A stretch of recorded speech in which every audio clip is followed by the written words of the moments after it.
Okay, you are new student Disha, okay no problem बेटा। अभी तक जो पढ़ाया ना मैंने, अभी तक जो पढ़ाया उसका जितने भी लेक्चर्स मतलब तुम्हारे मिस हुए उस वो तुम एक बार यूट्यूब पे देख लो। ओके हाँ। मैंने तुमको लिंक मिल गई है।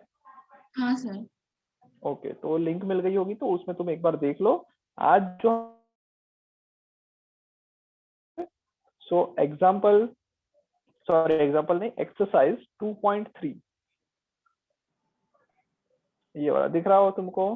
हाँ sir. Estimation of very small distances, size of molecule, ये वाला टॉपिक हम डिस्कस कर रहे हैं। तो इसको मैंने एक्चुअली रीड करने के लिए सभी स्टूडेंट्स को दिया था, तो अभी जस्ट मैं उसको एक्सप्लेन कर रहा हूँ। Okay sir. ओके हाँ सर। ओके, एक मिनट, मेरी शेयर स्क्रीन दिख रही है क्या दूसरी वाली? अच्छा ये रही।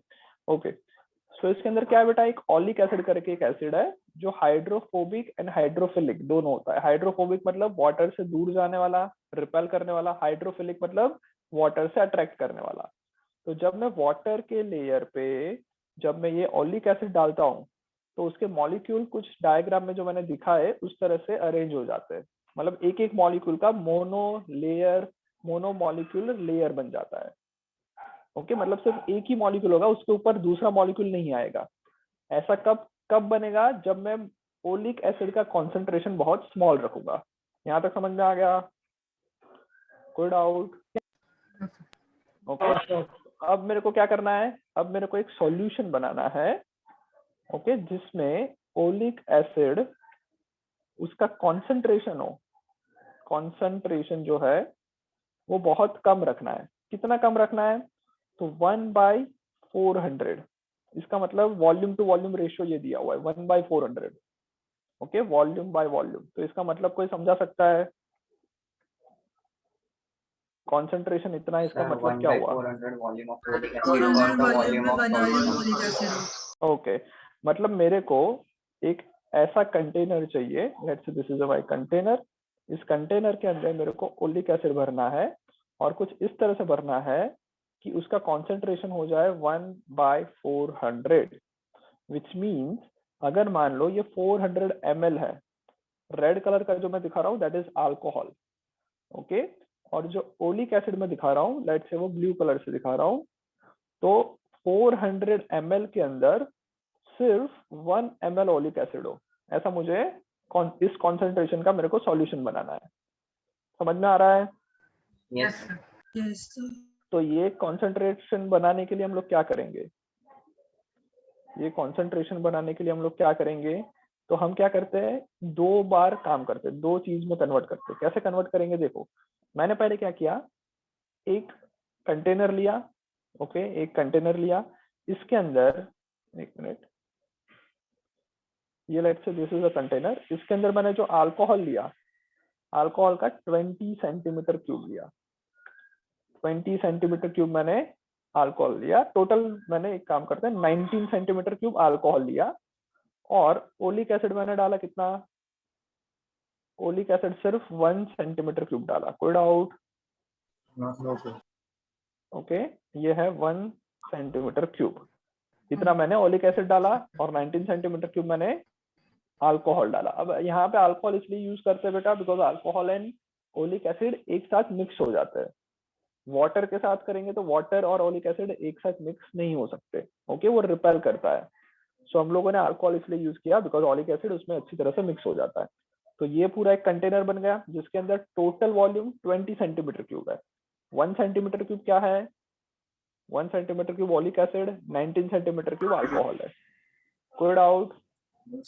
No sir. यहाँ तक किसी को डाउट? ओके चलो अब मैंने क्या किया, अब मैंने एक दूसरा कंटेनर लिया। ओके एक और मैंने कंटेनर लिया। इस कंटेनर में मैंने क्या किया वो देखो। इस कंटेनर में मैंने सबसे पहले 19 ml या फिर 19 सेंटीमीटर क्यूब, पहले मैंने क्या किया, 19 सेंटीमीटर क्यूब वापस अल्कोहल डाल दिया। ओके और बाकी क्या बचा? 1 सेंटीमीटर क्यूब बचा 20 करने के लिए। तो वो 1 सेंटीमीटर क्यूब मैंने कहाँ से लिया?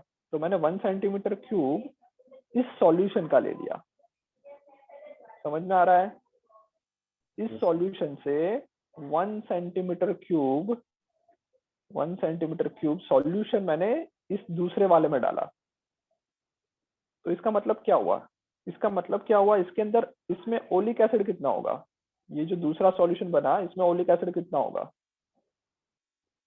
तो मैं बोल सकता हूँ कि अब ओलिक एसिड 1/20, देखो 1/20 किसमें था, नहीं सुनो सुनो सुनो सुनो, ये जो मेरा टोटल वॉल्यूम है वो 20 सेंटीमीटर क्यूब है। ओके, उसमें मैंने 1 सेंटीमीटर क्यूब ओलिक एसिड की नहीं डाली, 1 सेंटीमीटर क्यूब मैंने किसके डाली, एक ऐसे सॉल्यूशन की डाली जिसमें ओलिक एसिड का कॉन्सेंट्रेशन है 1/20। समझ में आ रहा है? Yes sir. यस तो ये जो 20 सेंट, ये जो पहला वाला जो मेरा, ये वाला जो मेरे पास सॉल्यूशन है उसमें ओलिक एसिड की कॉन्सेंट्रेशन कितनी हुई, 1/20 हुई। Yes.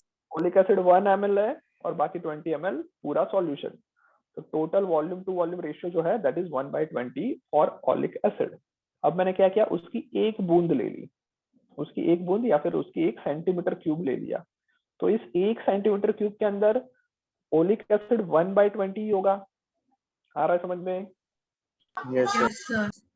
ओके, उसको मैंने क्या किया, वापस 19 सेंटीमीटर क्यूब अल्कोहल में डाला।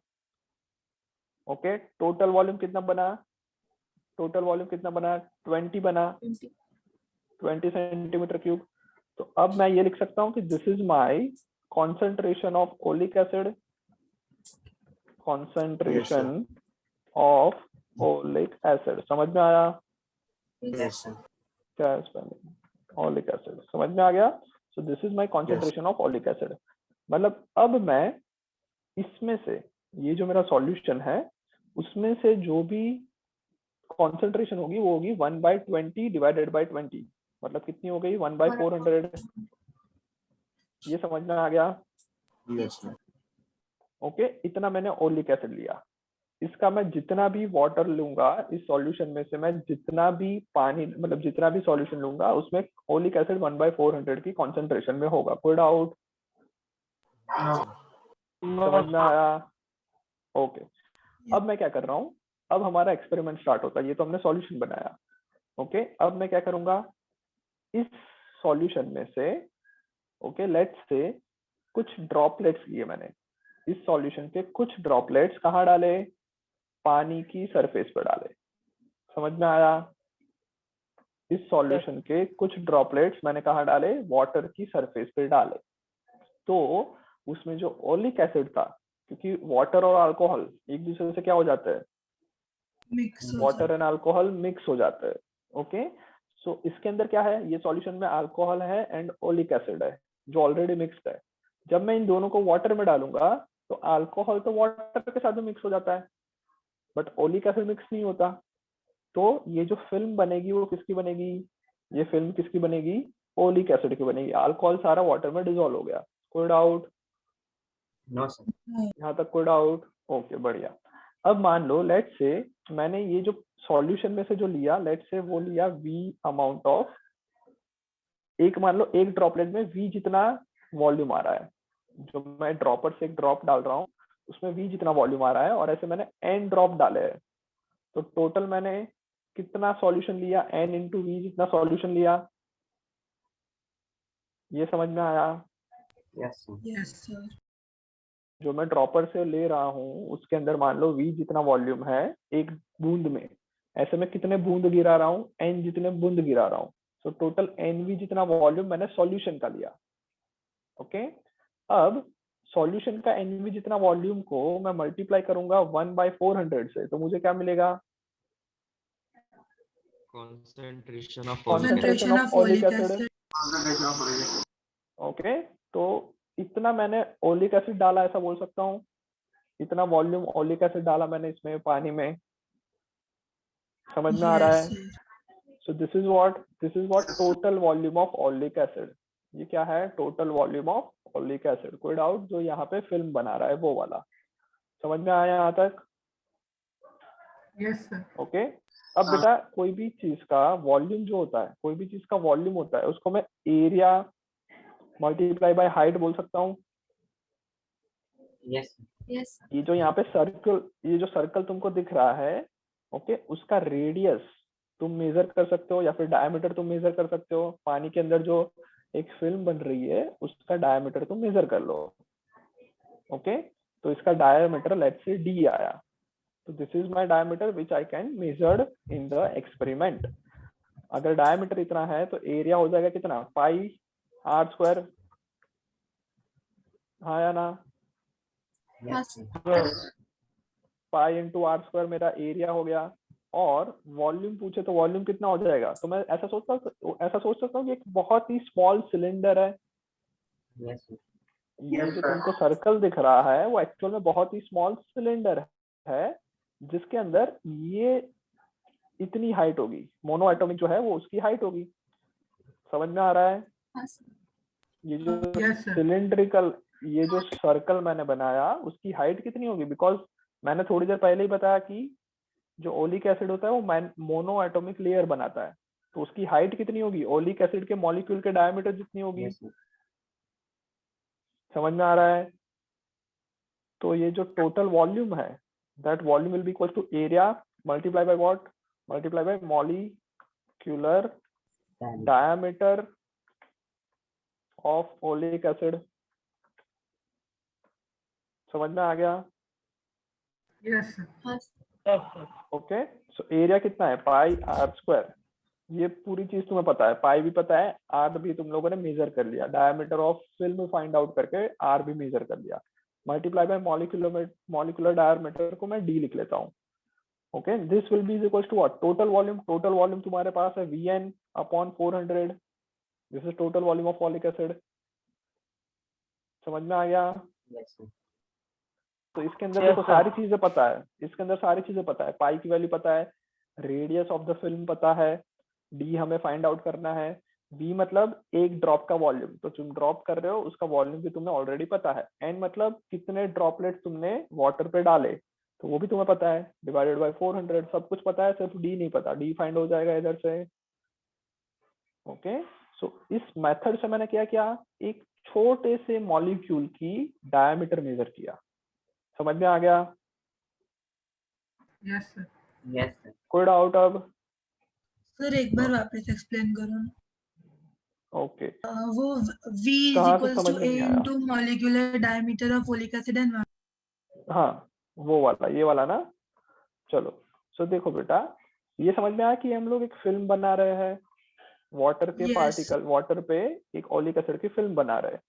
इस ओलिक एसिड की जो फिल्म है उसको तुम साइड से देखोगे तो वो फिल्म कुछ ऐसी दिखेगी जो यहाँ मैंने दिखाई है।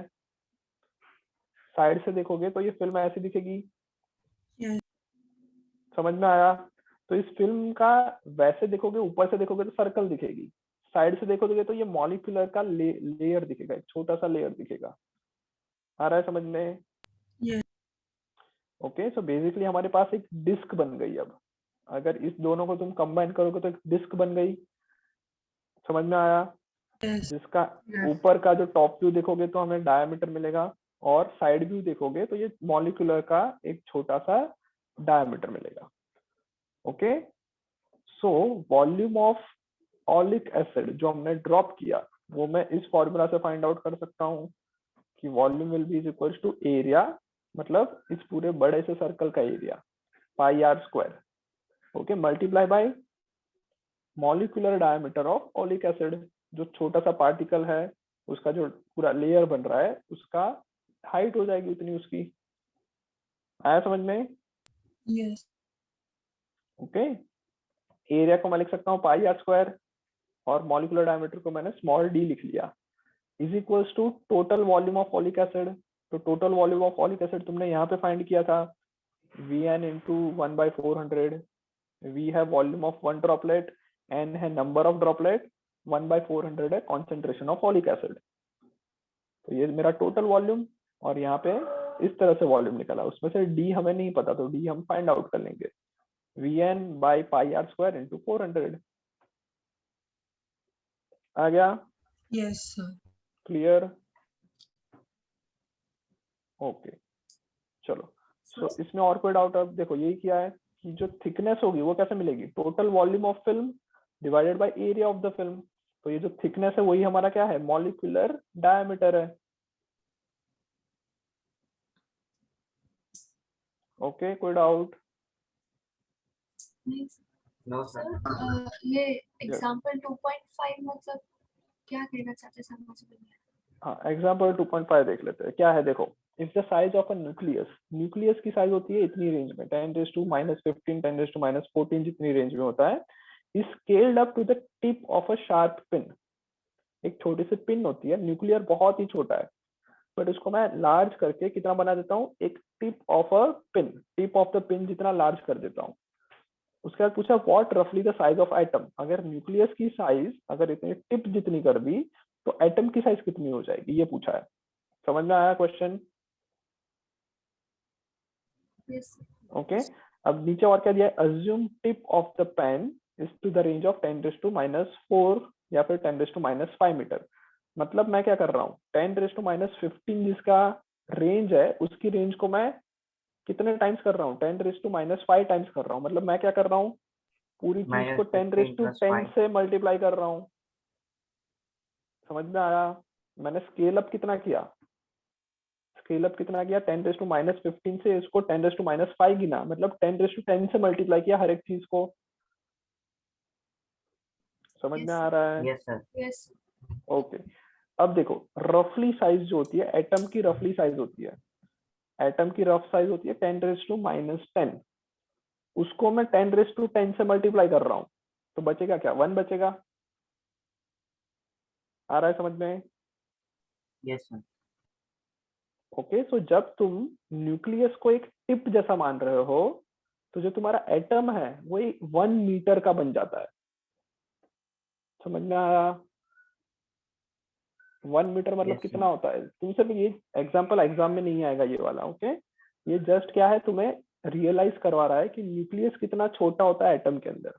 ये रियलाइज करवा रहा है कि अगर मैं न्यूक्लियस को एक टिप ऑफ पेन मानूं, तो जो एटम की साइज है वो 1 मीटर जितनी हो जाएगी। तो 1 मीटर तुम्हें पता है कितना होता है, अपने एक इतने हाथ जितना होता है, एक हाथ से लेकर यहाँ तक का 1 मीटर होता है। उतना मोटा एक सर्कल बनाओ, उसमें से एक पॉइंट जितना न्यूक्लियस होगा। ये सिर्फ समझाने के लिए एग्जांपल है। समझ में आया? Yes, sir. ओके, सर कोई हाँ बोलो।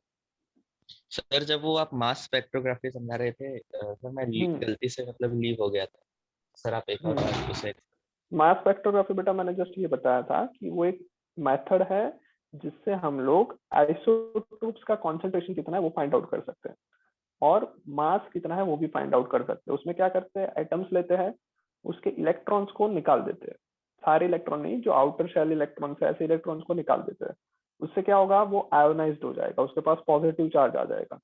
उसके बाद हम एक्सेलरोमीटर से उसको एक्सेलरेट करवाते हैं, मतलब मैग्नेटिक फील्ड के थ्रू उस एटम को एक्सेलरेट करवाता है, और उसका एक्सेलरेशन को फाइंड आउट करके कि कितना एक्सेलरेट हो रहा है उसके हिसाब से उसका मास फाइंड करते सर वो कैसे हैं। करते ओके, हैं? मतलब अगर मतलब उसका एक्सेलरेशन फाइंड किया फिर उसके हाँ, बाद उसके मास बाद कैसे? बेटा उसके लिए क्वांटम क्वांटम फिजिक्स के उसके और भी रूल्स होते हैं कि ये इतना एक्सेलरेट हो रहा है तो इसका मास कितना होगा वो फाइंड आउट कर। जैसे हम लोग, अगर मैं उसको कंपेयर करूं, F = m है, ये तुमने पढ़ा हुआ है। Yes, sir.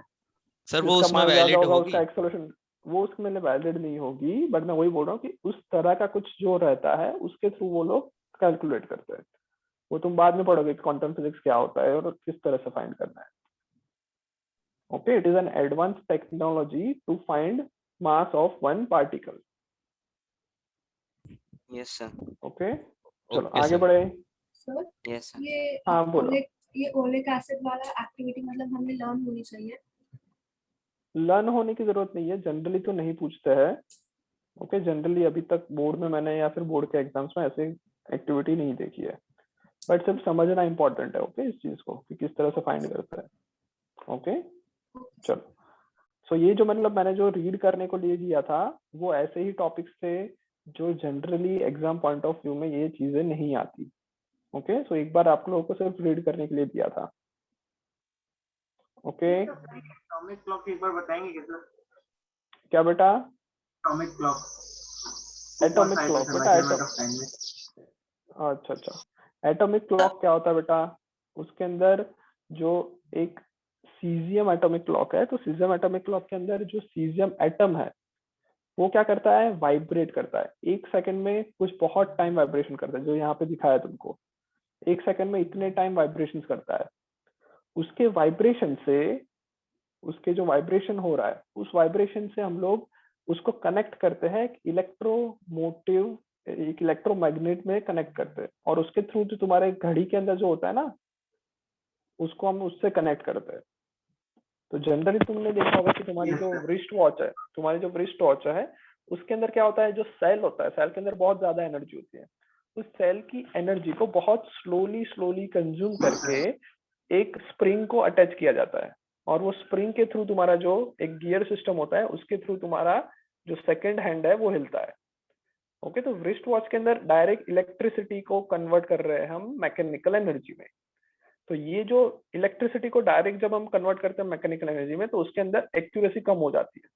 बट जो एटॉमिक क्लॉक है, जो क्वार्ट्ज क्लॉक है, उसके अंदर क्या होता है, एक छोटा सा क्वार्ट्ज का टुकड़ा रहता है या फिर सीजियम का टुकड़ा होता है, जिसके अंदर क्या होता है, वो वाइब्रेट करता है, और उसके वाइब्रेशन से हम लोग अपना गियर बॉक्स जो है वो अटैच किया जाता है, और उसके थ्रू फिर वो आगे सेकंड हैंड को कंट्रोल करता है। तो उसकी एक्यूरेसी बहुत ज्यादा बढ़ जाती है as compare to regular wrist watch. Okay, yes sir. Yes, बोलो और कुछ डाउट है? और कोई डाउट यहाँ तक? सर यस, बोलो। सर ये सारी है ना, ये सारी चीजें आपने जो रीड करने को दी है, वो नीट और जेई में भी नहीं आएगी ना? नहीं नहीं, नीट और जेई में भी इसका इतना वेटेज नहीं रहता है। ओके, जस्ट ये मतलब माइंड को तुम लोग स्ट्रेस कर सको, इसलिए सिर्फ दिया हुआ है कि कहाँ से कहाँ तक हम फिजिक्स में पढ़ते हैं। एक छोटे से आइटम से लेके गैलेक्सी तक हम पढ़ रहे हैं, तो एक जस्ट माइंड को एक आइडिया देने के लिए ये दिया हुआ है। ओके, अब आगे बढ़े, मेन चीज पे आ जाए। राइट, तो बेटा आज थोड़ा सा मुझे, हाँ बोलो, आवाज नहीं आ रहा करते हुए तुम्हारा।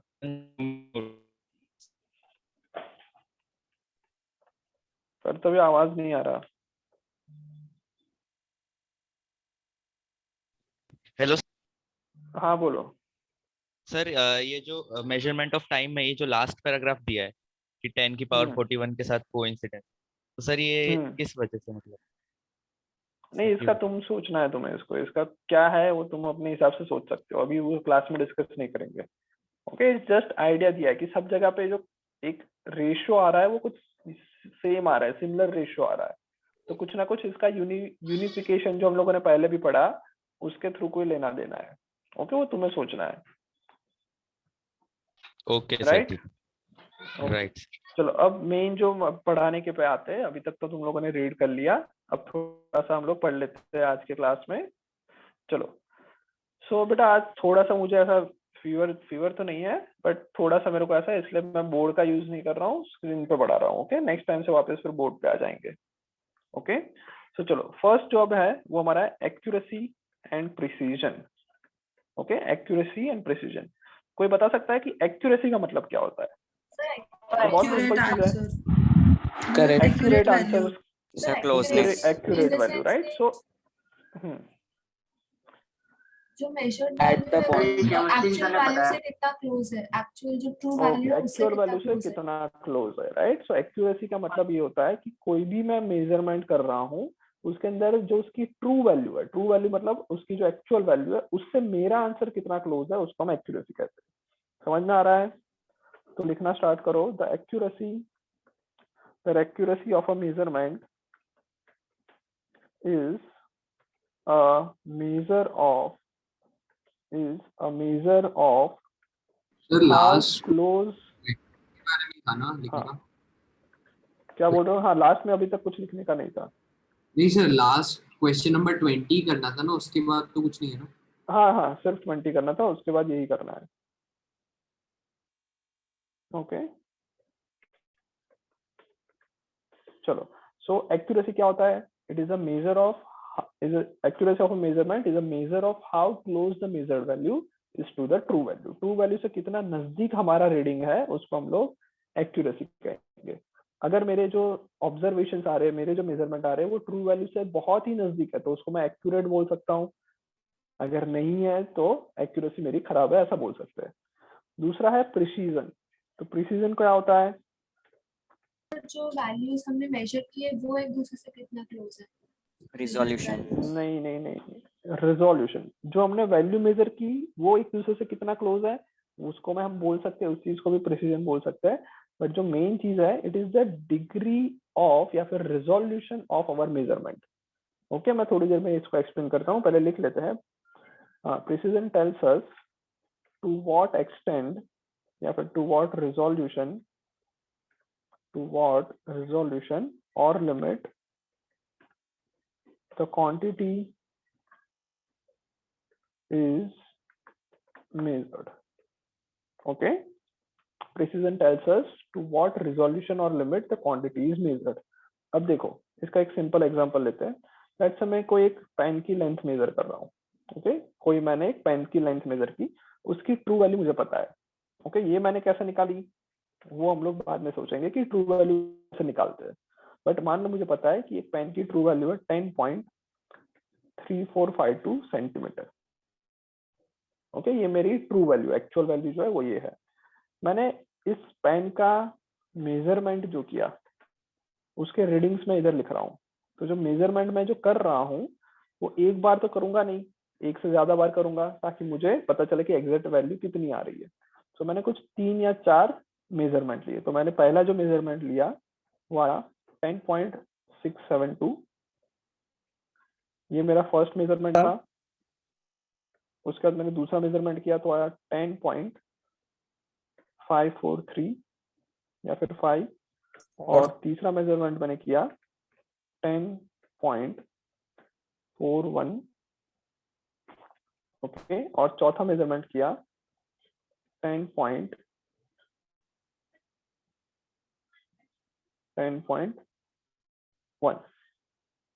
ओके, ये मैंने कुछ मेजरमेंट्स किए। अब तुम्हें बताना है कि ये 4 मेजरमेंट में से कौन सबसे ज्यादा एक्यूरेट मेजरमेंट है। कौन सा सबसे ज्यादा एक्यूरेट, कौन सा सबसे एक्यूरेट है? तो ये है 10.672 या 10.41। तो बेटा क्या है एक्यूरेसी, मतलब सबसे नजदीक कौन पहुंच रहा है।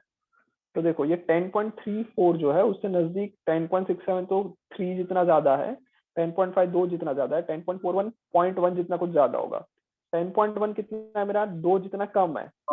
सो 10.41 जो है ये वाला जो रीडिंग है that is more accurate.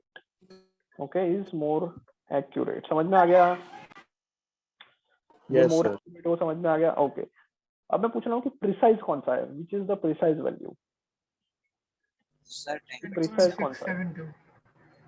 Okay, तो प्रिसाइज कौन आएगा 10.672। Okay, this is precise value. तो प्रिसीजन जो है वो उस पर डिपेंड नहीं करता है कि तुम्हारे एक्चुअल वैल्यू से कितना आगे है।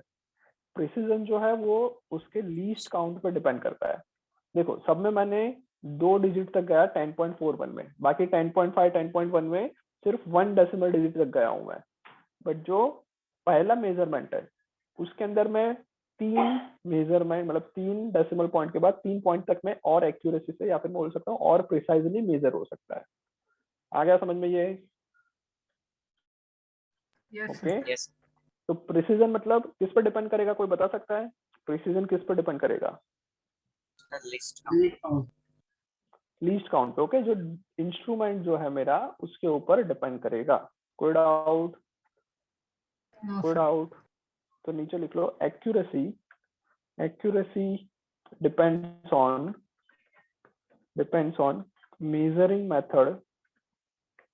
measuring methods, instrument and physical condition during any measurement।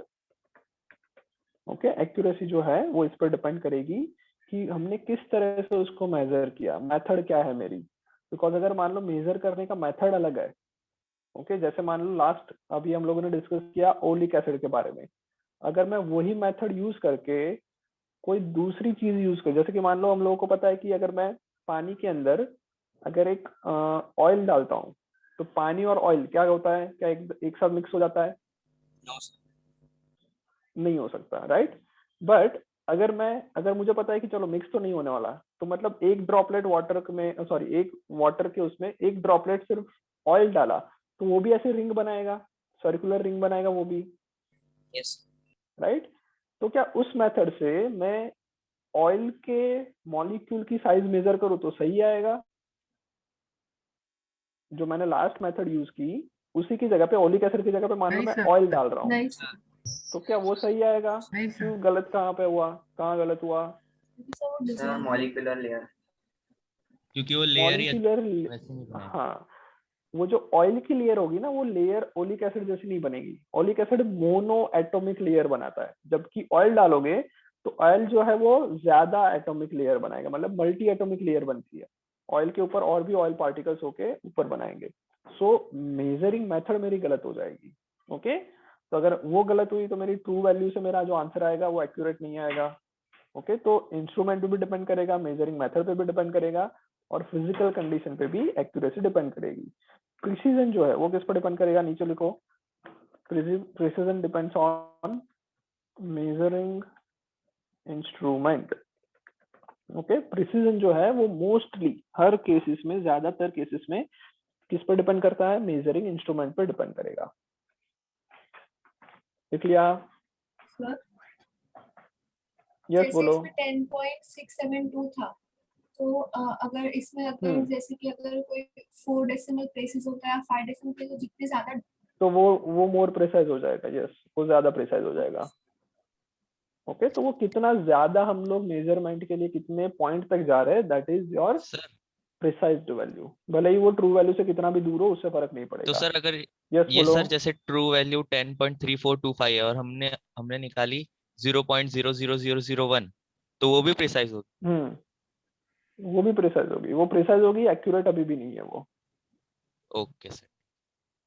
अगर मैं ऐसा भी निकाल लूं कि जैसे कि मान लो एक वैल्यू मैंने निकाली, किसी ने मेजर किया, उसका रीडिंग आया 11.000 या फिर 11 ऐसा कुछ आया, जो कि ट्रू वैल्यू से तो बहुत दूर है, ट्रू वैल्यू से तो बहुत दूर है, बट फिर भी उसको मैं प्रिसाइज गिनूंगा, एक्यूरेट नहीं गिनूंगा। आ गया समझ में? तो प्रिसाइज मतलब किसी मेजरमेंट को करने में कितनी मेहनत लगाए, मतलब कितना तक निकाला हाँ, है ऐसा बोल वो सकते हैं। प्रिसाइजन। यस, ऐसा बोल सकते हैं, कितने डेसिबल तक जा सकते हैं। ओके, चलो आगे बढ़े। ये दोनों चीज समझ में आ गई, प्रिसीजन एंड एक्यूरेसी समझ में आ गई, कोई डाउट? No sir. चलो आगे बढ़ते हैं सर। नेक्स्ट लिखो, हेडिंग डाल दो एरर एनालिसिस। नेक्स्ट लिख लो एरर एनालिसिस। ओके, ये थोड़ा इंपॉर्टेंट टॉपिक है बेटा, एरर एनालिसिस। क्या हुआ बेटा? Significant figure. आवाज नहीं आ रहा बेटा। सर पहले सिग्निफिकेंट फिगर नहीं बताएंगे? नहीं, पहले एरर एनालिसिस कर लेंगे, फिर हम लोग सिग्निफिकेंट फिगर्स करेंगे। ओके, चलो। सो एरर एनालिसिस, तो एरर क्या होता है? तो एरर का मतलब क्या है? जो ट्रू वैल्यू है उससे हमारा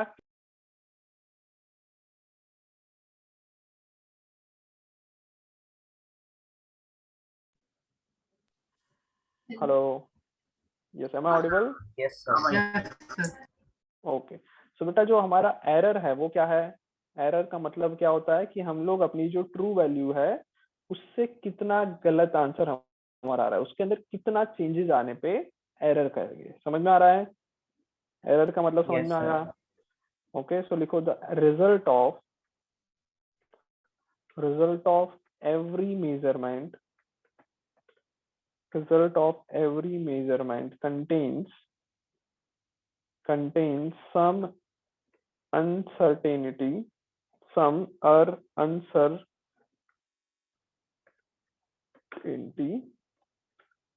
this uncertainty is called error. Yes, Vikram बोलो। यस विक्रम बोलो।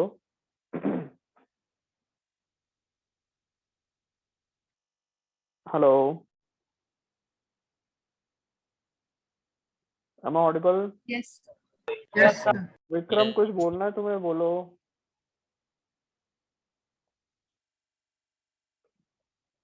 कुछ नहीं बोल रहा है विक्रम, कोई बात नहीं, वीडियो सब लोग ऑन कर देना। चलो, सो एरर एनालिसिस में एरर क्या होता है वो समझ में आ गया। ओके, सो लिख सकते हो आगे, error will be is equals to what, is equals to measured value minus true value. Okay, error is equals to measure value minus true value. अब देखो बेटा, हम लोग एरर जो है उसको दोनों बोल सकते हैं, मतलब हम लोग उसको पॉजिटिव भी बोल सकते हैं, मतलब जितना है उससे मैंने ज्यादा मेजर कर लिया, या फिर जितना है उससे मैं कम भी मेजर कर सकता हूँ, right. So error can be positive और नेगेटिव। ओके, पॉजिटिव भी हो सकती है, वो नेगेटिव भी हो सकती है। मैं जितना है उससे ज्यादा भी मेजर कर सकता हूँ, उससे मैंने कम भी मेजर कर सकता हूँ। तो एरर कैन बी पॉजिटिव और नेगेटिव। ओके, आगे लिखो, errors are classified in 2 parts. Okay, error को हम जनरली 2 पार्ट में डिवाइड करते हैं, और भी होते हैं उसमें। पहली है systematic error. First is systematic error. Okay, यहां तक लिख लिया।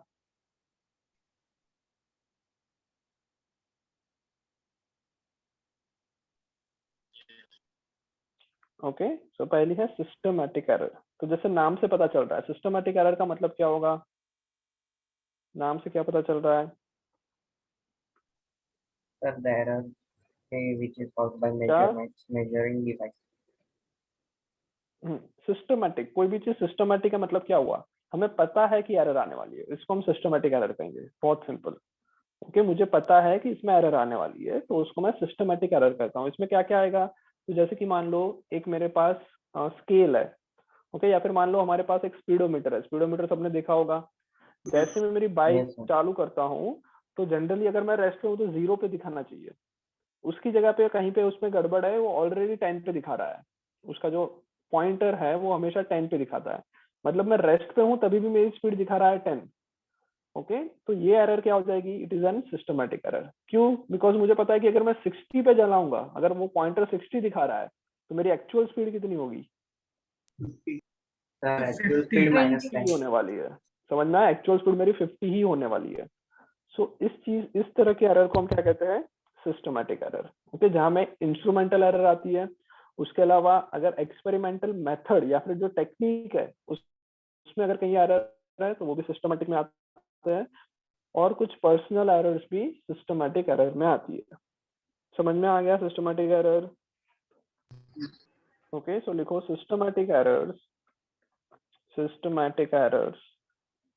are those errors that tends to be in one direction. Okay, one direction मतलब या तो वो एरर पॉजिटिव होगी या तो वो एरर नेगेटिव होगी। मतलब जब मैं 0 मेजर कर रहा हूँ तब वो एरर ऑलरेडी कुछ ज्यादा दिखा रहा है या ऑलरेडी कुछ कम दिखा रहा है, तो मुझे पता है कि ये ज्यादा मेजर होने वाला है या कम मेजर वाला होने वाला है। तो ऐसे एरर को हम सिस्टमैटिक एरर कहेंगे। समझ में आ रहा है? आगे लिखो, this can be rectified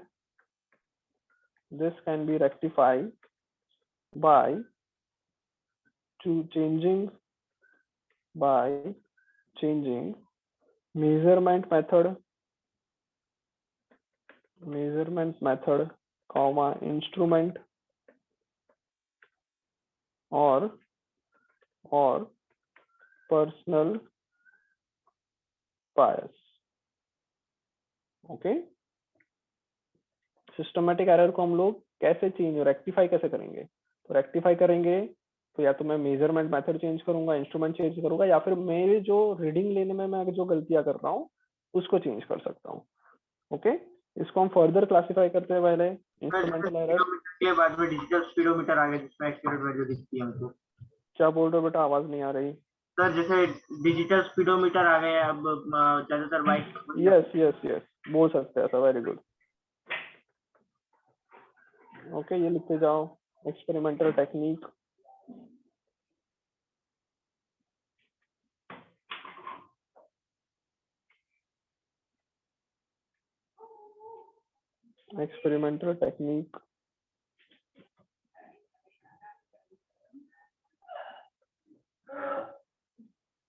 Okay, imperfection in experimental technique or procedure. Okay, and third क्या आएगा? Personal errors.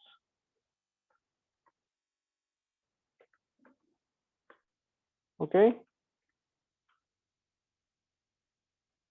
Yes.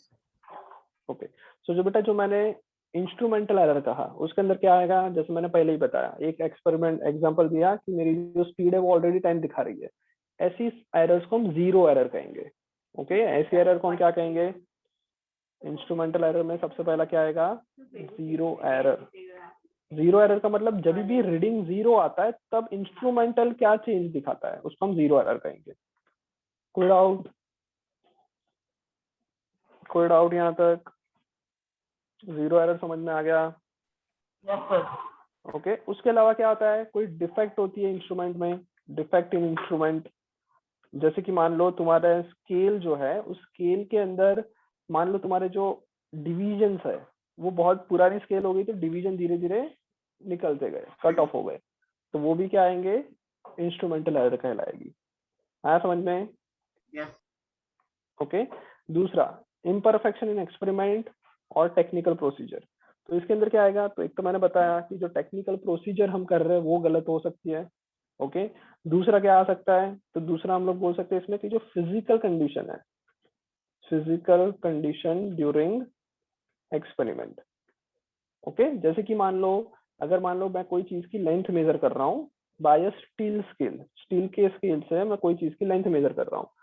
अब अगर मान लो वो टेम्परेचर है स्केल का वो थोड़ा ज्यादा हो गया, अगर टेम्परेचर स्केल का ज्यादा होने से हम लोगों को पता है कि कोई भी मेटल को हीट अप करेंगे, उसका टेम्परेचर बढ़ाएंगे तो उसकी जो एक्चुअल लेंथ है वो भी बढ़ जाएगी, राइट? तो मेरे जो डिविजन्स है पहले जो 1 सेंटीमीटर इतना दिखाता था अब 1 सेंटीमीटर थोड़ा और बड़ा हो जाएगा। ओके तो ऐसे चीजों को हम लोग फिजिकल कंडीशन ड्यूरिंग एक्सपेरिमेंट कहते हैं। कोई डाउट? समझ में आया ये? ये ओके दूसरा जो पर्सनल एरर लिखा है उसमें क्या क्या आएगा? तो पर्सनल एरर मतलब जो एक्सपेरिमेंट ले रहा है उसकी कुछ गलतियां हो रही है, वो इतना केयरलेस है कि उसने 0.2 की जगह पे 0.3 रीड कर लिया, तो ऐसी चीज को हम पर्सनल एरर कहेंगे। ओके इसके अंदर सबसे अच्छी जो होता है वो होता है पैरेलैक्स एरर। पैरेलैक्स एरर का मतलब तुम सब लोगों ने देखा होगा कि अगर स्केल को तुम कोई भी रीडिंग लेते हो तो एग्जैक्टली उसके ऊपर से देखना होता है, अगर तुम नीचे से या ऊपर नीचे से देखोगे तो रीडिंग जो आएगा वो अलग आएगा, गलत आएगा। ओके तो उसको हम पैरेलैक्स मेथड एरर कहेंगे। कोई डाउट? ओके चलो तो उसको हम रेक्टिफाई करने का तरीका भी देख लिया। ओके किस तरह से इस सिस्टमेटिक एरर को रेक्टिफाई कर सकते हैं। अब दूसरे टाइप के एरर लिख लिया ना, ये वाला जो था वो यस हमने सर। लिख लिया था। Okay second type error, okay इसको हम कहते हैं random error. So random error जैसा नाम सजेस्ट कर रहा है वो ऐसी एरर्स है जिसको मैं रेक्टिफाई नहीं कर सकता। ओके जो मुझे पता ही नहीं है कि ऐसी एरर मैं कर चुका हूँ। समझ में आ गया? ओके सो लिखो रैंडम एरर।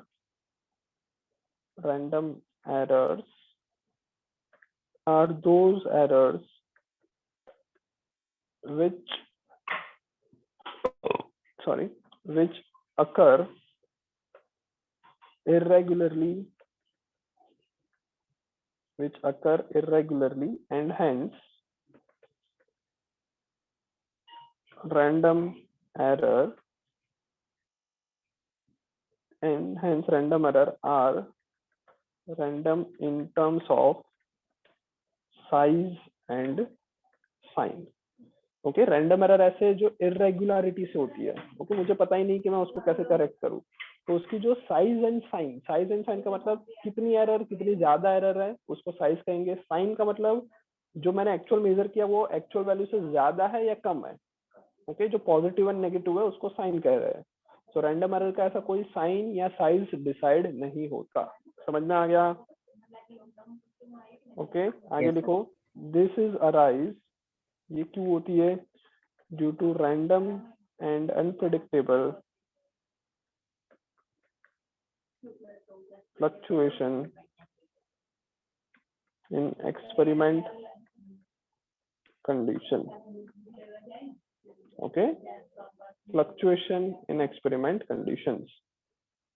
तो बेटा रैंडम एरर के अंदर भी वही सारी एरर वापस रिपीट हो सकती है जो हमने सिस्टमैटिक में देखी। ओके, जैसे कि मान लो मैं जब मेजर कर रहा हूँ, जैसे कि मान लो मेरे को ये पता है कि जो मेरी 1 मीटर की जो स्केल है, स्टील की स्केल है, वो 25 डिग्री सेल्सियस पे सही दे रही है, रीडिंग सही दे रही है। 1 सेंटीमीटर 25 सेंटीमीटर पे सही रीडिंग दे रहा है। मैं जब मेजर कर रहा हूँ तो टेम्परेचर है 30 डिग्री, तो मैं उसको मिनिमाइज करने के लिए क्या करूंगा, मुझे पता है कि 30 डिग्री ये है, तो उसको मैं सिस्टमैटिक एरर भी बोल सकता हूँ।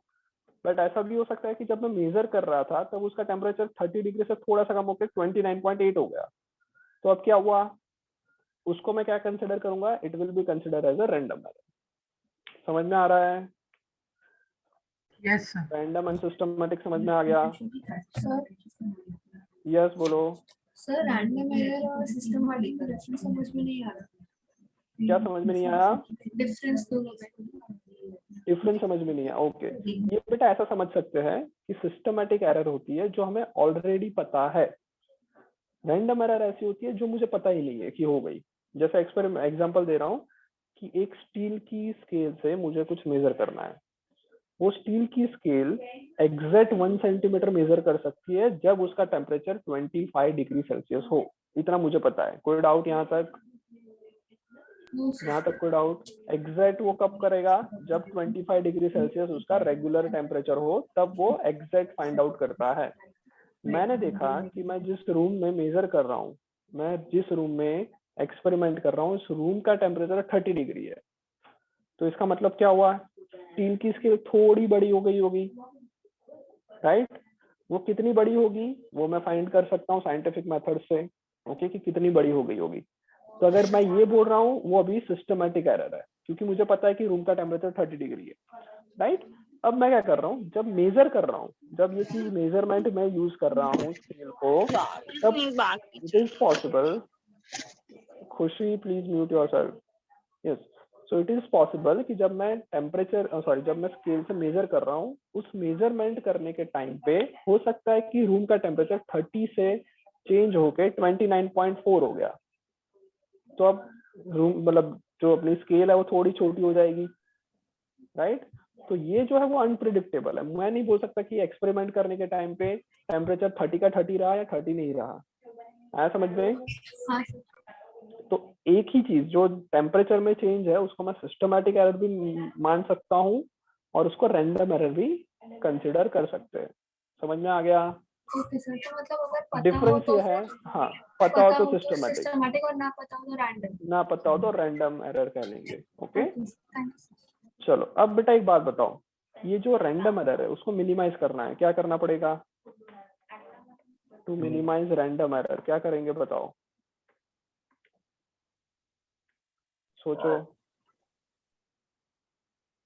बोलो क्या करेंगे? हमारे कंडीशंस को रीचेक करके परफेक्ट करना है। पर बेटा कंडीशन तो हमारे हाथ में रहने वाली है नहीं, तो मैं रैंडम एरर को, तो रैंडम एरर ऐसी एरर है जो मेरे हाथ में ही नहीं है, कैसे कभी भी हो सकती है। तो रैंडम एरर को मिनिमाइज करने का तरीका क्या है? सर जैसे एक हम ही लोग एक्सपेरिमेंट को मतलब एक ही मेजरमेंट को बार बार मेजर करें तो बार बार करेंगे, वेरी गुड, समझ में आया क्या करेंगे हम लोग? तो जो वी कैन कॉमन आएगा मिनिमाइज दिस एरर, हाँ जो कॉमन नहीं, इन सबका एवरेज लेंगे हम। Okay, to minimise random error we can repeat the experiment multiple times and mean of the measurement can be taken to minimize random error। आ गया समझ में? ये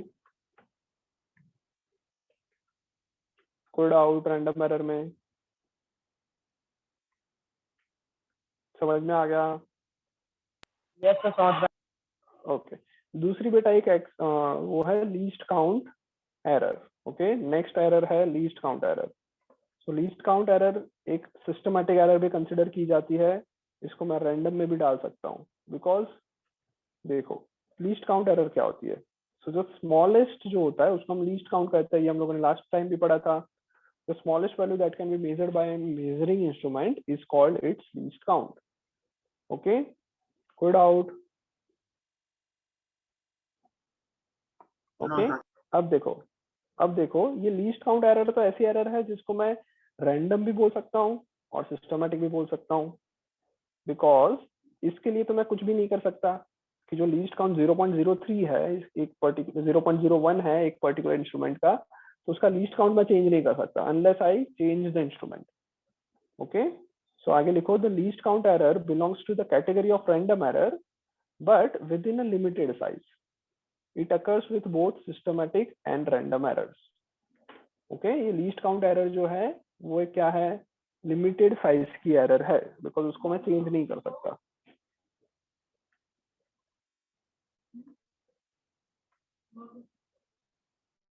ओके, लिस्ट काउंट एरर को कैसे रिड्यूस किया जाए, तो उसके लिए क्या करेंगे, ऑब्वियस सी बात है, कोई ऐसा मेजर इंस्ट्रूमेंट चेंज करेंगे जिसका रिजोल्यूशन ज्यादा हो। Okay, so using instrument of higher precision improving method we can reduce least count error. Okay, इतना लिखिए जल्दी जल्दी। हाँ बोलो। मतलब लीस्ट काउंट एरर वगैरह जैसे अगर किसी इंस्ट्रूमेंट का 0.01 है तो उससे बेटर Okay. यूज करना जिसका मतलब 0.001 हाँ, हो। 0.0001 हो, यस राइट। बट ऐसा सोचने जाएंगे तो ये तो बढ़ता ही जाएगा हमेशा, ऐसा कोई परफेक्ट इंस्ट्रूमेंट तो कभी पॉसिबल ही नहीं है, राइट। सो लीस्ट काउंट एरर ऐसी है जिसको मैं हटा नहीं सकता, वो तो रहेगी ही रहेगी। Sir, यस बोलो Shivam. sir, is there any limit to this length? मतलब there might be a limit of a length. मतलब उससे नहीं कम- बेटा देखो, नहीं ऐसा कुछ नहीं हो सकता, बिकॉज क्या है, मेजरमेंट हमेशा डिपेंड करता है कि हम क्या चीज मेजर कर रहे हैं। Yes, sir. ओके, अगर मैं लेट्स से यहाँ से अहमदाबाद का मेजरमेंट कर रहा हूँ, डिस्टेंस मेजर कर रहा हूँ, तो उसमें 1 किलोमीटर की एरर आएगी तो भी वो एक्सेप्टेबल है। ओके, बट मैं एक पेंसिल की लेंथ मेजर कर रहा हूँ, उसमें अगर 1 सेंटीमीटर की एरर आएगी वो बहुत ज्यादा है, इट इज नॉट एक्सेप्टेबल। तो डिपेंड करेगा कि एरर का कितना होना चाहिए, मार्क कितना होना चाहिए, तो depend on particular experiment as well as particular things to measure. Okay, sir. Okay, चलो लिख लिया यहाँ तक सबने? Yes, sir. बाकी था लिख लो।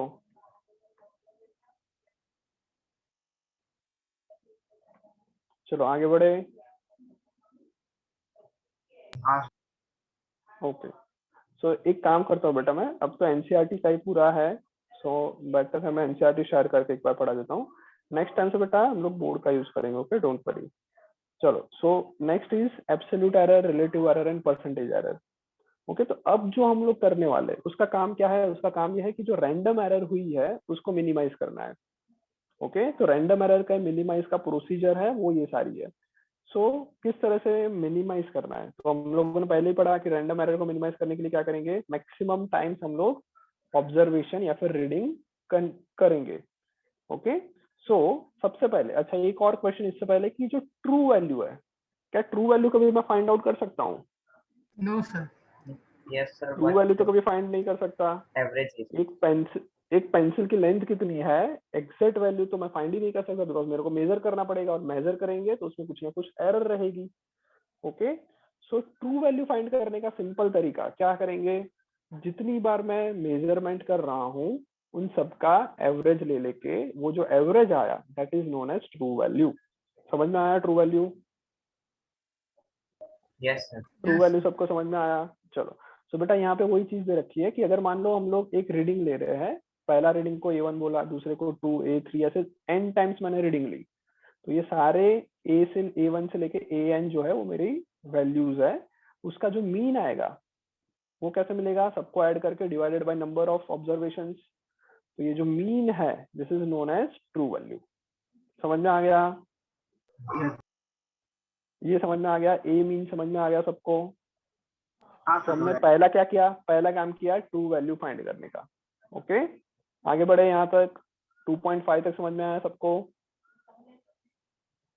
सबको समझ में आ गया 2.5 तक? Yes, sir.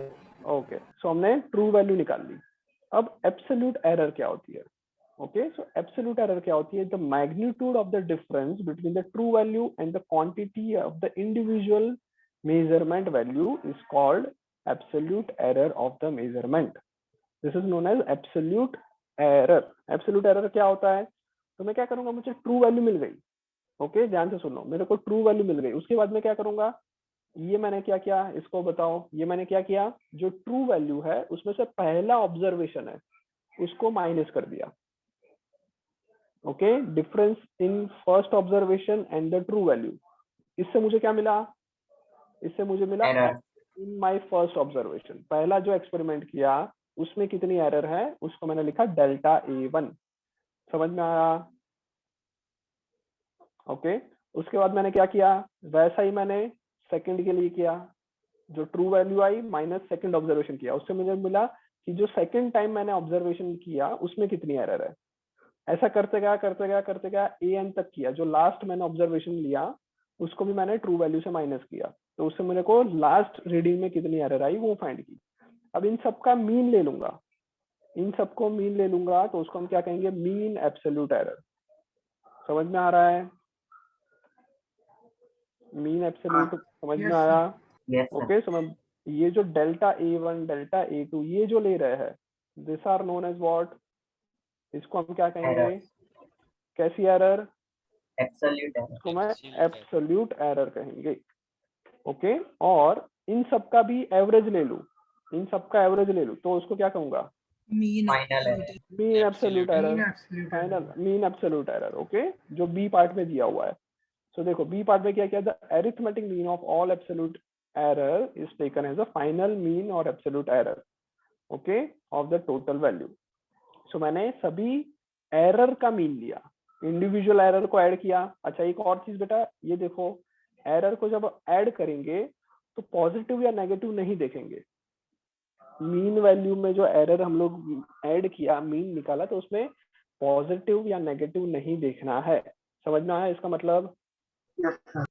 Yes, sir. एक एक्सपेरिमेंट सबको समझ में आ रहा है या एक्सपेरिमेंट लेके बताऊं? नहीं सर, आ रहा है। समझ में आ रहा है। समझ आएगा। आगे मॉडल भी तो लगा हुआ है सर, तो Modulus, पॉजिटिव नहीं हाँ। हुए सर। मॉड्यूलस लगा हुआ है, मतलब जो नेगेटिव वैल्यू उसको भी पॉजिटिव करके ही ऐड करनी है। Yes sir. ओके, उसको हम ये कहेंगे, राइट। सो अब क्या हुआ, अब देखो हमारे पास क्या आया, हमारे पास एब्सोल्यूट एरर आई, हमारे पास मीन एब्सोल्यूट एरर आई। अब जो हमारा एग्जैक्ट वैल्यू है वो हम किस तरह से लिखेंगे, राइट। तो एक छोटा सा एक्सपेरिमेंट कर ही लेते हैं। लेट्स से एक एग्जांपल ही नीचे आएगा, तो एक तरह से हम लोग न्यूमेरिकल कर रहे हैं ऐसा मान लो। मान लो मैं कोई चीज की लेंथ मेजर कर रहा हूँ, पहली लेंथ ये I first observation, this is my second observation. Okay बेटा, तुम लोग कैलकुलेटर से इसको ऐड करते जाओ, तीसरा ऑब्जर्वेशन, चौथा, सर, पांचवा। सर यस बोलो। ये सेम मतलब सेम मेजरिंग डिवाइसेस हो रहा है। यस यस यस, सेम तो सर चीज को इसका मेजर कर रहे हैं। रिजोल्यूशन 0.01 या तो 0.01 कर सकते हैं ना, इसका मैं 0 मान सकते हैं। Okay sir. ओके, अब सही है, राइट। 10 हो जाए तब बोल देना मेरे को।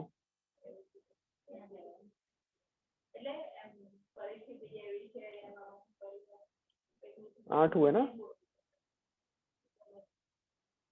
ओके, सो ये मेरे ऑब्जर्वेशंस आ गए। सो इसको मैं A1 A2 A3 इस तरह से लिखता जा रहा हूँ, राइट। अब बताओ इसका एब्सोल्यूट एरर निकालो पहले में, या फिर पहले मीन वैल्यू निकाल लो, ट्रू वैल्यू कितनी आएगी वो निकाल लो। What will be the true value?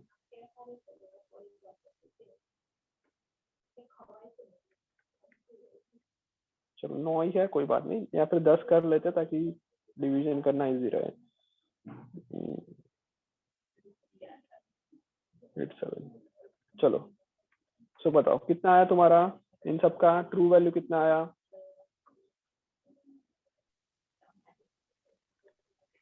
True value जल्दी बताओ बेटा। So 10.158. Divided by 10, 10.158।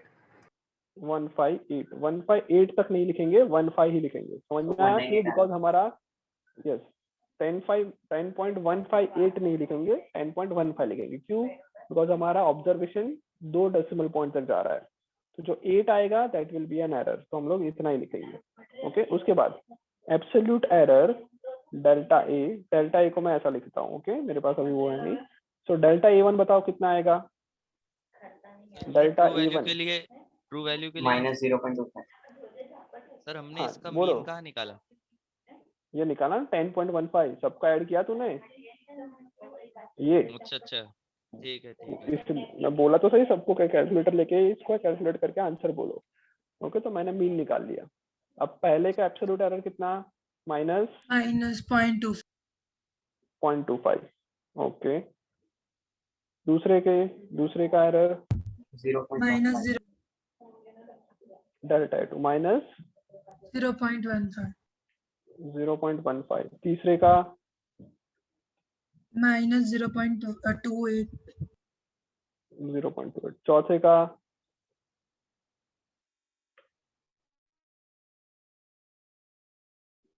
चौथे का आंसर सर ये fourth sir measurement. Sir sir ये हाँ बोलो। 0.15 पॉजिटिव है, 28 भी पॉजिटिव है। अरे हाँ, सारे पॉजिटिव आएंगे ना बेटा, हमारी वैल्यू जो है वो उससे कम आ रही है, ऐसा बोल रहे हो ना तुम। चलो हाँ आगे।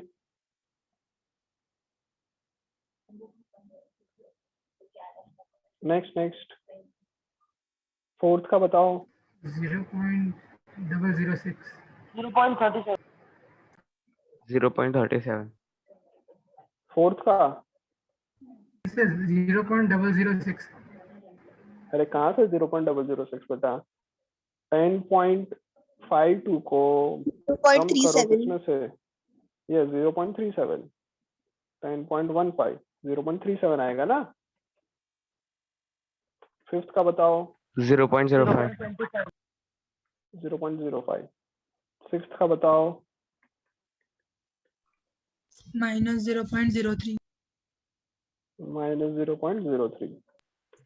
उसके बाद हाँ बोलो। इसका 0.05 का क्या है? किसका, सिक्स्थ का देखो 0.10 है ना, माइनस 0.15 करो। 10.2 माइनस 10.15 0.05 आएगा। नहीं, मैं फिफ्थ की बात कर रहा हूँ। सर फिफ्थ में माइनस भी नहीं लिखा, सॉरी। सर फिफ्थ में भी 10.40 माइनस 10.15 करेंगे तो आंसर एक मिनट क्या बोल रहे हो बेटा, वापस बोलो। आपने एक मिस कर दिया है बीच में। A5 वाला। फिफ्थ क्या क्या आएगा, फिफ्थ का बताओ। 0.05 0.05 फिफ्थ का आएगा। फिफ्थ मतलब क्या है, सर 0.040 है। क्या बोल रहे हो, सर एक बोल रहे हो बेटा, कोई एक बोलो, सब मत बोलो। सर कहना है वृंदा बोलो। हाँ तो फिफ्थ क्वेश्चन जो है, फिफ्थ की जो जो वैल्यू दी है ना हमें, वो 10.40 है, तो वो माइनस करेंगे तो 25 होगा ना। ओके Yes, हाँ sir. मैं वही पूछ रहा था 0.2। हाँ तो मैं डायरेक्ट तुमसे ही पूछ रहा हूँ, क्या डोंट वरी, मैं कैलकुलेशन नहीं कर रहा हूँ। सिक्स्थ का बोलो। 0.10 0.5 ओके तो पॉजिटिव में 5 होगा, 10 नहीं। कितना आएगा सिक्स्थ का बोलो। 0.2 माइनस 0.15 0.05। ओके सेवेंथ में बोलो। -0.03 minus 0.03 okay minus 0.03। Okay next 8 0.17 minus 0.017 ninth 0.39 0.39। Next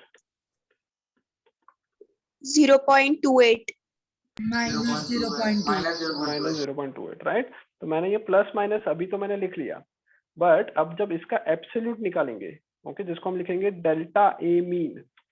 okay, delta A mean मतलब एब्सोल्यूट मीन एब्सोल्यूट एरर। तो क्या करेंगे, इन सबको ऐड करो, माइनस को हटा देना। ओके माइनस को हटा के सबको ऐड करो।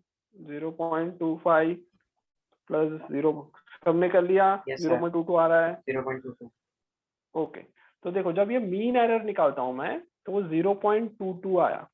ये प्लस भी हो सकता है, it can be minus also, right. तो हम लोग जो एग्जैक्ट मेजर्ड वैल्यू लिखेंगे, मेजर्ड वैल्यू जो हम लोग फाइनल वैल्यू हमारा आंसर जो आएगा वो कितना आएगा, तो उसके लिए क्या करेंगे, पहले ट्रू वैल्यू लिखेंगे 10.15, this is our true value, plus minus okay मैं यहाँ पे प्लस माइनस लिख रहा हूँ 0.22, राइट। इसको किस तरह से लिखना है, प्लस और माइनस एक के एक नीचे रखना है।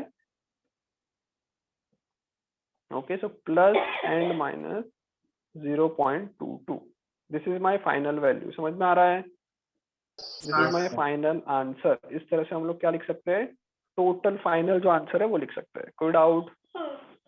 समझ में आया क्या करना है? प्रोसीजर समझ में आ गई, क्योंकि इसी प्रोसीजर पे न्यूमेरिकल्स आते हैं। ओके सभी एरर्स को हम लोग पहले एब्सोल्यूट एरर सबके लिए निकालेंगे, उसका फिर मीन निकालेंगे, और उतना हमारा एरर प्लस माइनस आ सकता है। मतलब मेरी मेजर्ड वैल्यू रहेगी true value plus minus error. Okay इस तरीके से हम एरर्स को रिप्रेजेंट कर सकते हैं। कोई डाउट यहाँ तक? ओके इसके बाद है परसेंटेज एरर। इसके बाद सबसे इंपॉर्टेंट है, that is your percentage error. Okay तो जो हमारी एरर है उसको हम परसेंटेज में फाइंड आउट करेंगे। सो कैसे, delta A mean upon A mean, उसको हम रिलेटिव एरर या फिर परसेंटेज एरर कहेंगे।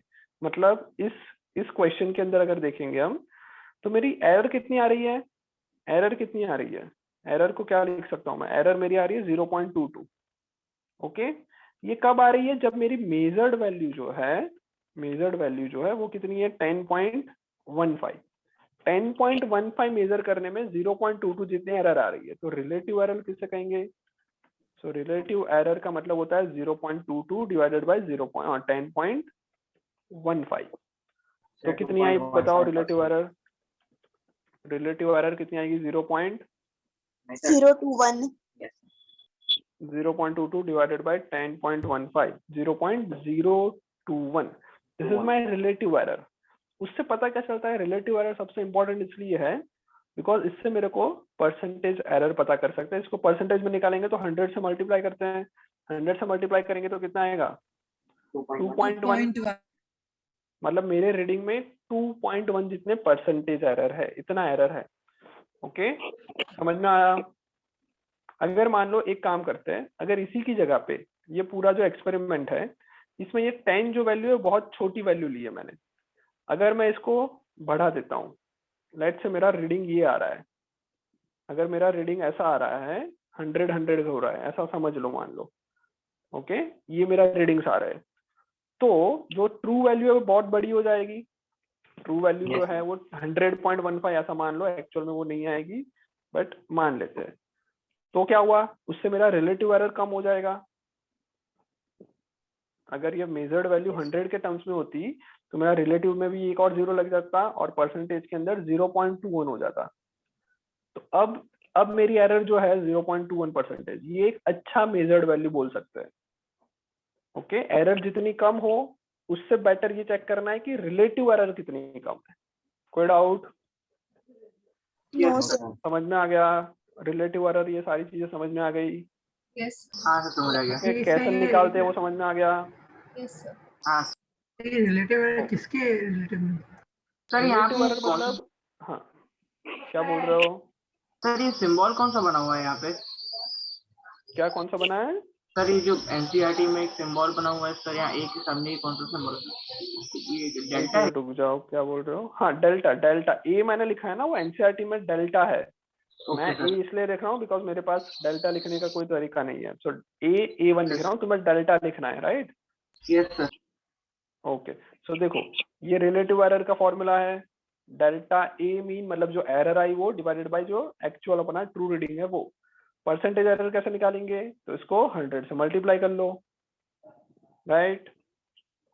सो बेटा इसकी जो थियरी है वो तुम्हें लिखनी है, absolute error, relative error and percentage error की थियरी लिखनी है अच्छी तरह से। ओके ये एग्जाम में आता है। ओके एक दो मार्क या 3 मार्क के लिए एब्सोल्यूट एरर डिफाइन करो, रिलेटिव एरर डिफाइन करो, परसेंटेज एरर डिफाइन करो, ऐसा एग्जाम में आता है। तो ये थियरी लिखनी है। और एग्जाम्पल 2.6, ओके एग्जाम्पल 2.6, 2.7 ये दोनों करके लाने हैं नेक्स्ट क्लास तक। ओके समझ में आ गया सबको? यस सर समझ आ गया। ओके मैं ग्रुप पे डाल दूंगा, और भी एक्सरसाइज के क्वेश्चंस होंगे जो करने होंगे तो मैं ग्रुप पे डाल देता हूँ, नेक्स्ट क्लास में फिर वो डिस्कस करेंगे। सर हाँ बोलो। सर ये जो थियरी लिखनी है वो जिस नोटबुक में हम लोग नोट्स लिखते हैं वही नोटबुक में लिखनी है? हाँ उसी में यस उसी में कंटिन्यू करना है। Okay okay okay sir. Yes, sir. Okay चलो bye bye. Bye, sir. Bye sir. Homework मैं ग्रुप पे डालूंगा। ओके कुछ एक्सरसाइज के भी क्वेश्चंस ऐड करूंगा इसमें। Okay bye bye. Okay thank you. Thank you sir.